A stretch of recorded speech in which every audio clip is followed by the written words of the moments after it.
జనవరి 3 అర్ధరాత్రి సమయంలో దక్షిణ అమెరికా ఖండ దేశం వెనిజులాపై అమెరికా సైనిక దాడిని నిరసిస్తూ భద్రాచలం అశోక్ నగర్ కాలనీలో మాస్లైన్ కార్యాలయం రోడ్డు జంక్షన్లో నిరసన జరిగింది. ఈ సందర్భంగా సిపిఎం మాసలైన్ పార్టీ రాష్ట్ర నాయకులు కెచ్చెర రంగారెడ్డి మాట్లాడుతూ వెనిజులా అధ్యక్షుడు మరియు తన భార్యను బంధించి అమెరికాకు తరలించడం దుర్మార్గమైన విషయమని ఆయన విమర్శించారు. మాదక ద్రవ్యాలు అమెరికాలో వ్యాపారం చేస్తున్నారనే పేరుతో మరికొన్ని దేశాలను కూడా ఇదే గతి పడుతుందని ట్రంప్ బెదిరించడం దుర్మార్గమైన విషయం ఆయన అన్నారు. రష్యా నుంచి ఆయిల్ కొనుగోలు ఆపకపోతే పన్నులు ఇంకా పెంచుతామని బెదిరించడం దుర్మార్గమైన ఆయన ఆవేదన వ్యక్తం చేశారు.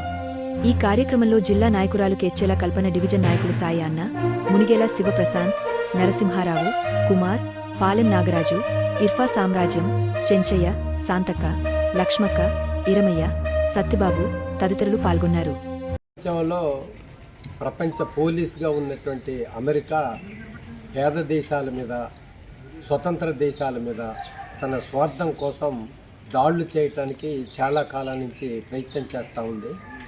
మొన్న జనవరి 3వ తారీఖున వెనిజులా అనే దక్షిణ అమెరికాకు సంబంధించినటువంటి ఒక దేశం మీద దాడి చేసి ఆ దేశాన్ని పరిపాలిస్తున్నటువంటి అధ్యక్షుడిని, తన భార్యని అరెస్టు చేసి వాళ్ళు అమెరికాకి తీసుకెళ్లి కోర్టులో విచారిస్తామని చెప్తున్నారు. దీన్ని మా పార్టీ సిపిఎంఎల్ మాస్లైన్ తీవ్రంగా ఖండిస్తున్నది.